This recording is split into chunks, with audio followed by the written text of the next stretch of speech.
जरा सोचिए, एक 9 साल का बच्चा जो जब दोस्तों के साथ में खेलता है तो बहुत अच्छे से बात करता है। वो जब गेम्स खेलता है तो अव्वल नंबर। जब वो गैजेट्स यूज करता है तो उससे बड़ा एक्सपर्ट कोई नहीं।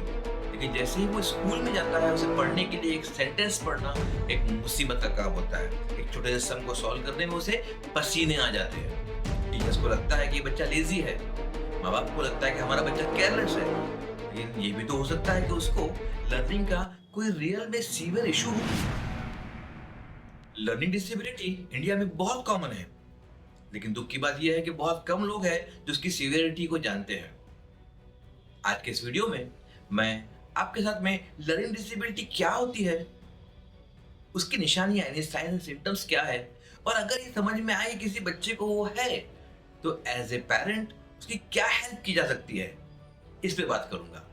मैं अरफा जलगांवकर। मैं ऐसे ही यूजफुल कंटेंट बनाता हूँ जो बच्चों से रिलेटेड होते हैं, उनके पेरेंट्स से रिलेटेड होते हैं, पेरेंटिंग से रिलेटेड होते हैं, न्यूरो डाइवर्सिटी से रिलेटेड होते हैं, ऑटिज्म, लर्निंग डिसेबिलिटी और इस तरह के बच्चों से जुड़े हुए बहुत सारे टॉपिक पे हम लोग वीडियोस बनाते रहते हैं। तो अगर ये कंटेंट आपके काम का है तो प्लीज सब्सक्राइब कीजिए, और हो सके तो किसी ना किसी को जरूर फॉरवर्ड कीजिएगा, शेयर कीजिएगा, ताकि अवेयरनेस फैले। तो चलिए टॉपिक पे आते हैं और शुरू करते हैं।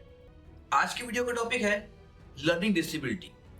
कई लोगों को लगता है कि लर्निंग डिसेबिलिटी लो इंटेलिजेंस की वजह से होती है, जबकि ये पूरा सच नहीं है, बल्कि ये सच है ही नहीं।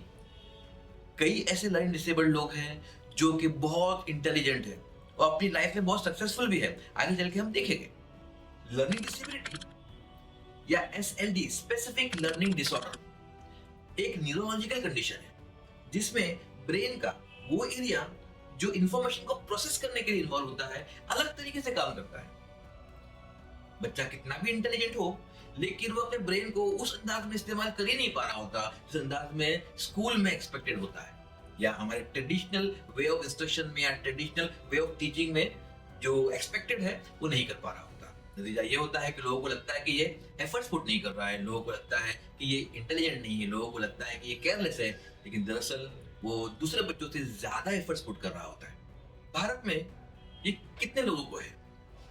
According to Indian journal of psychiatry, 10 से 12% बच्चों को किसी ना किसी प्रकार का लर्निंग इशू होता है।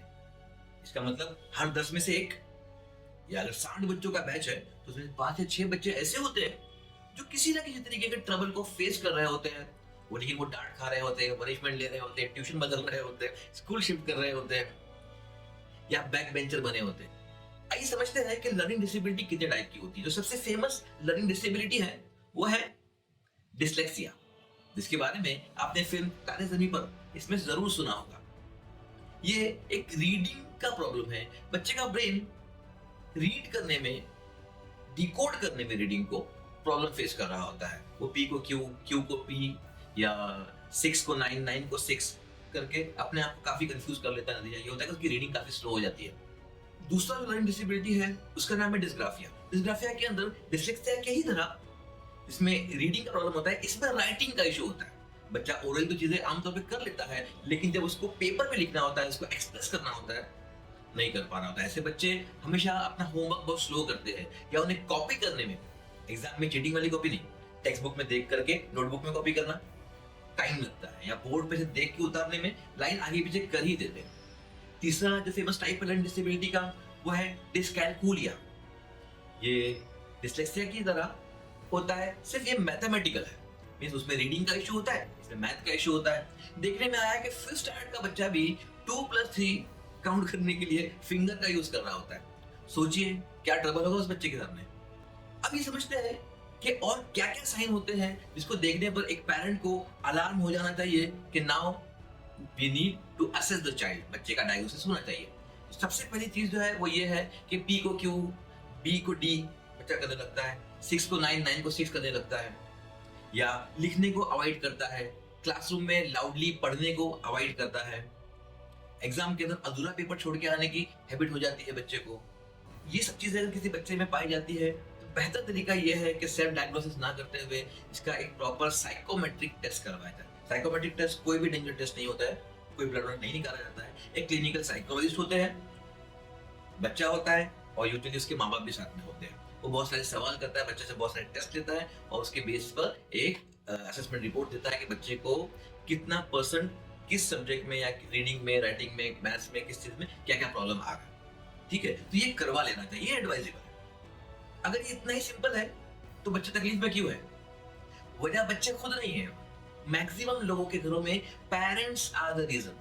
मैं ऐसे कई फैमिलीज को जानता हूँ जो आके अक्सर ही शिकायत करते हैं कि हमारे बच्चे बात नहीं मानते, हमारे बच्चे ध्यान नहीं देते, और माँ बाप के पास भी एक लंबी लिस्ट होती है उन बच्चों की बुराइयों की, लेकिन कोई आगे बढ़ करके ये नहीं कर पाता कि जाए और उसका असेसमेंट करवा दे। मैक्सिमम केसेस में समझ में आता है कि उन बच्चों को लर्निंग डिसेबिलिटी है और वो बच्चे न जाने कितने साल से डांट खा रहे हैं, पनिशमेंट ले रहे हैं। आजकल तो चलो अच्छा है, वरना हमारे जमाने में तो मुर्गा बनाते थे क्लासरूम के बाहर, बस पूरा उल्टा होकर के। अभी ऐसा नहीं होता, थैंक गॉड। ठीक है, मैं ऐसे कई फैमिलीज को जानता हूँ जो इस बात को एक्सेप्ट ही नहीं करना चाहते कि मेरे बच्चे को किसी मदद की जरूरत है। उन लोग उसको ईगो इशू बना लेते, नाही आमच्या फॅमिलीमध्ये ऐसा होऊ शकत नाही, हमारे घर में ऐसा हो ही नहीं सकता, और फिर वो ईगो इशू के अंदर बच्चे का नुकसान कर बैठते। एज पर द लॉ बच्चे को 8वीं तक स्टार्ट तक फेल नहीं करते। तो ऐसे लोग, ऐसे कई फैमिलीज को मैं जानता हूँ जिन्होंने अपने बच्चों को 8वीं तक बस ढकेल ढकेल के ऊपर लेकर गए। 8वीं के बाद में जब वो 9वीं में आके फेल हुए तब उनको स्कूल से निकाला जाने लगा। अब इतना बड़े हो चुके थे वो बच्चे, प्यूबर्टी क्रॉस हो चुकी थी उनकी, अब उनपे क्या ही फर्क आना है। फर्क तो फिर भी आता है कुछ हद तक, लेकिन वो बच्चे अगर कम एज में रेमेडिएशन लेते, कम एज में उनका सुधार होता, तो आज वो नॉर्मल लाइफ जी रहे होते। तो parents are the problem and acceptance is the major issue with the parents. और सॉल्यूशन क्या है? Assessment. Early diagnosis is the solution. अगर आपने जल्दी मालूम कर लिया कि बच्चे को क्या है तो आप ज्यादा हेल्प कर पाओगे। फिर अगर जब ये पता चल जाए कि बच्चे को डिस्लेक्सिया है या डिस्कैल्कुलिया है या डिस्ग्राफिया है, कुछ है, तो क्या किया जाए? कोई रॉकेट साइंस नहीं है। सबसे पहले स्पेशल एजुकेशन दिलाई जाए। स्पेशल एजुकेशन स्पेशल एजुकेटर देता है। वो क्या है, कैसे है, मालूम करना है, कमेंट कीजिए, प्रॉपरली बताऊंगा। आप हमको इंस्टाग्राम पे भी डीएम कर सकते हैं, वहां मैं दिन में 2-3 बार एक्टिव होता हूँ, लाइव आता हूँ, ताकि लोगों के आंसर्स दे सकूं। ठीक है, फिर रेमिडियल एजुकेशन थेरेपी वो दी जा सकती है।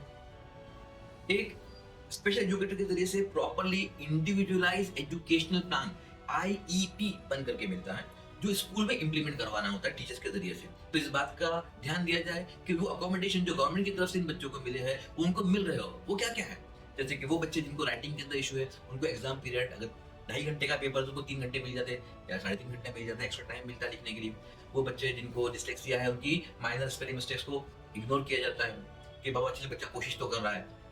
जी, वो बच्चे जिनको कुछ और इम्पेयरमेंट होता है, उनको साथ में बैठ करके एक बच्चा मिलता है जो राइटर के तौर पर उनका पेपर लिखता है। तो ये सारे प्रोविजंस लीगली अवेलेबल है। ये बच्चों को मिल रहे हैं या नहीं मिल रहे हैं, एज ए पेरेंट ये आपका काम है कि आप मेक श्योर करें। सीबीएसई और कई स्टेट बोर्ड्स ये प्रोविजन प्रॉपरली दे रहे हैं। अवेयरनेस आजकल काफी फैल चुका है। तो डिस्लेक्सिया, डिस्कैल्कुलिया, डिस्ग्राफिया यानी किसी भी तरीके की लर्निंग डिसेबिलिटी बच्चे को हो, आप उसके लिए बेहतर सॉल्यूशन प्रोवाइड कर सकते हो, प्रोवाइडेड आप एक्सेप्ट कर रहे हो, आप असेसमेंट कर पा रहे हो। कोई भी और इन्फॉर्मेशन चाहिए इस टॉपिक पर प्लीज कमेंट कीजिए या इंस्टाग्राम पे हमें डीएम कीजिए। हम जरूर उसके ऊपर आपको गेट बैक करेंगे। हम कोशिश करेंगे कि आपको मैसेज का रिप्लाई करें, या एटलीस्ट अगर ऐसा टॉपिक है जिसमें एक वीडियो बन सकता है तो जरूर उसको बनाएंगे और हम आपको डेडिकेट भी करेंगे। हमारा साथ दीजिए इस अवेयरनेस को फैलाने में। और अगर कंटेंट अच्छा लगा है, अब तक आप इस वीडियो में बने हुए हैं, तो प्लीज किसी न किसी के साथ में जरूर शेयर कीजिएगा। हमारे 90% लोग हमारे वीडियो को देखते हैं जिन्होंने सब्सक्राइब नहीं किया हमारे चैनल को, तो प्लीज सब्सक्राइब कीजिए ताकि यूट्यूब को भी लगे कि ये वीडियो, ये कंटेंट रिलेवेंट है, ताकि वो और लोगों को भी रिकमेंड करे। चैरिटी के लिए जरूरी नहीं कि आप पैसे खर्च करो, किसी तक से इन्फॉर्मेशन पहुंचाना भी एक बड़ी चैरिटी है। Now the time take the leave from you. मैं Alpha Jalgavar signing off for today. फिर मिलेंगे अगली वीडियो में।